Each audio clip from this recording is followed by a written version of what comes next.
One of the biggest issues of the last presidential campaign was reforming our immigration system. In a world full of headlines and drama, The View has been the gold standard for fiery debates, bold opinions, and outrageous moments. But lately, the drama on this daytime talk show has gone from entertainment to full-blown scandal. The hosts have found themselves at the centre of a massive controversy after their recent comments about conservative commentator Karoline Leavitt. And trust me, it's getting ugly. I'm not tracking anything in terms of next steps in the engagement with Putin and the Russians. The president has made it clear always that both sides. It all started with a remark that sent shockwaves through social media. Joy Behar took a shot at Leavitt, calling her rise to power a result of her looks, not her qualifications. And when Whoopi Goldberg joined in, it didn't get any better. These two powerhouse women, known for their quick tongues and even quicker wit, were about to face a reckoning. And it came in the form of an $800 million defamation lawsuit from Leavitt herself. This wasn't just some offhand joke or another day in the world of political debates. This was serious business, and The View hosts weren't prepared for the backlash. It's a situation that's so tense, it feels like a ticking time bomb ready to explode. And it's threatening not only the future of the show, but the reputations of the hosts involved. Let's dive deep into this whirlwind of controversy, legal threats, and the backstage panic that followed. I think she's probably been put in there because, according to Donald Trump, she's a 10. You know that's what it... It all started when Karoline Leavitt, the youngest White House press secretary in history, appeared on The View. A rising star in conservative circles, Leavitt was already making waves with her bold, no-nonsense approach.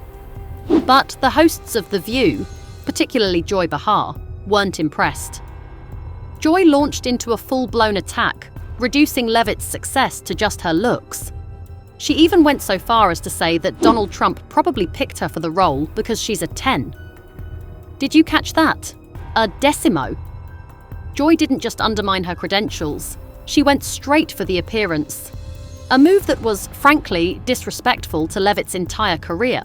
President Trump promised that America would be a manufacturing nation once again, and liberal pundits mocked him for it. But Joy wasn't alone. Whoopi Goldberg followed up with her own attack, suggesting that Leavitt owed her career to wokeness. That's right, Whoopi, who's long been seen as an advocate for women's rights and empowerment, turned around and criticized a young woman for her political views. Whoopi essentially said that Leavitt wouldn't even have the job without wokeness. And then there was Sunny Hostin. She joined the crew, throwing around accusations of privilege, dismissing Leavitt as another product of the system rather than a woman who earned her spot through merit. The irony?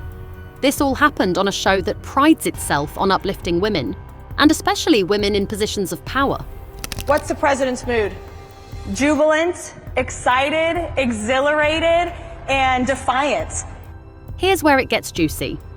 Instead of backing down or engaging in a social media war, Leavitt did something none of them expected. She called her lawyers.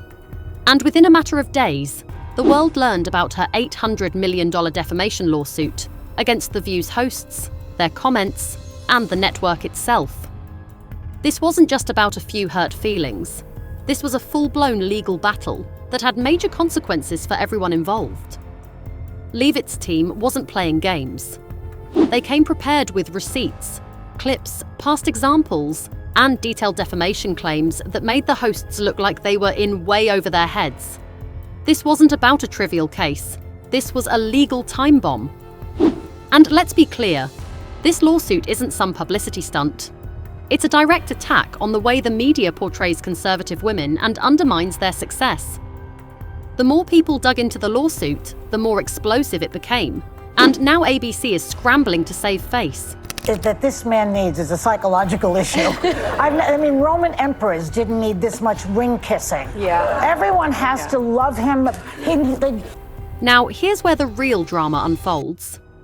The same women who mocked Karoline Leavitt are now begging for a way out.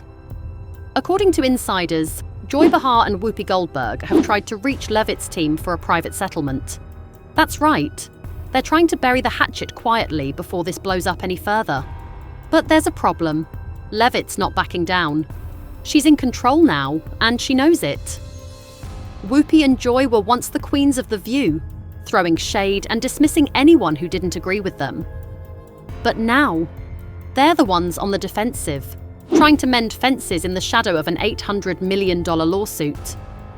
Reports even say that Sunny Hostin is in the most financial danger, as her remarks about privilege might be the most damaging. Legal experts are speculating that her comments might make her personally liable for millions in damages. The president has already signed 73 executive orders. That is more than double the number signed by Joe Biden. So what do? They apologize. They take to the airwaves with a tearful on-air apology, hoping that this will smooth things over. But viewers weren't buying it. The apology felt forced, like it was coming from a place of fear rather than genuine remorse. The public wasn't stupid. They saw right through the act, and they called it out. One viewer commented, "They're not sorry for what they said. They're sorry they got caught." And here's the real kicker. Caroline Leavitt, at just 27 years old, is standing tall in the face of all this. Instead of crumbling under the pressure, she's turned this controversy into a launchpad for her career. The internet is rallying behind her, and her reputation is growing stronger by the day. She said in a statement that she's doing it because the country must come together in the spirit of unity and look to the future. Social media is on fire with support for Leavitt. People are praising her for standing up to media bullies who have long gotten away with slandering conservatives.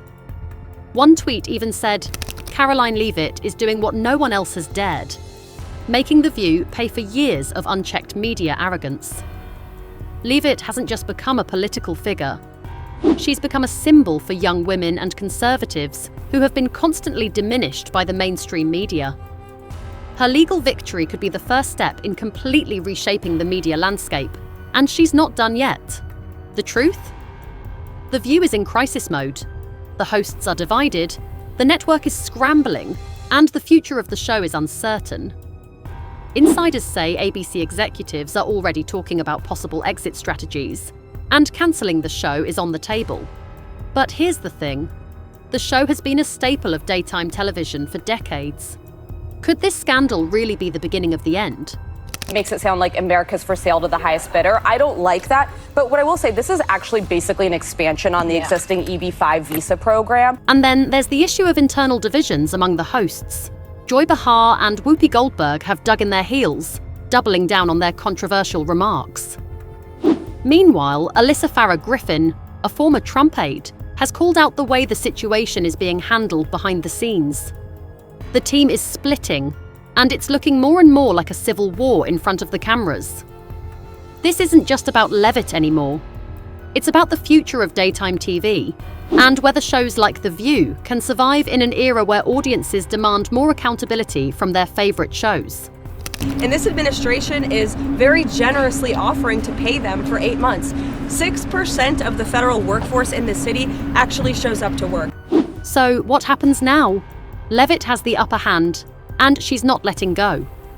She's been calm, composed, and relentless, while The View hosts are floundering under the pressure of their own words. If the lawsuit goes to trial, it could open a can of worms for ABC, exposing everything from internal emails to backstage conversations that the public wasn't meant to hear. The big question now is whether this marks the beginning of the end for The View, or if it will be a wake-up call for the network to rethink how they approach political discussions and women in power. If Leavitt succeeds, it could reshape the media landscape, and shows like The View might never be the same. They laughed at me when I got into this thing last summer, and we are now in a dead heat tie with their hand-picked puppet heading into the primary on Tuesday. So here's where we want to hear from you. Do you think Caroline Leavitt is in the right to take a stand? Or do you think the hosts of The View were justified in their comments? Should The View be held accountable for its actions? Or is it just another example of polarized media? Drop your thoughts in the comments below. And don't forget to like, subscribe, and hit that notification bell to stay updated on this developing story. Trust me, this drama isn't over yet, and the real show is just getting started. Stay tuned.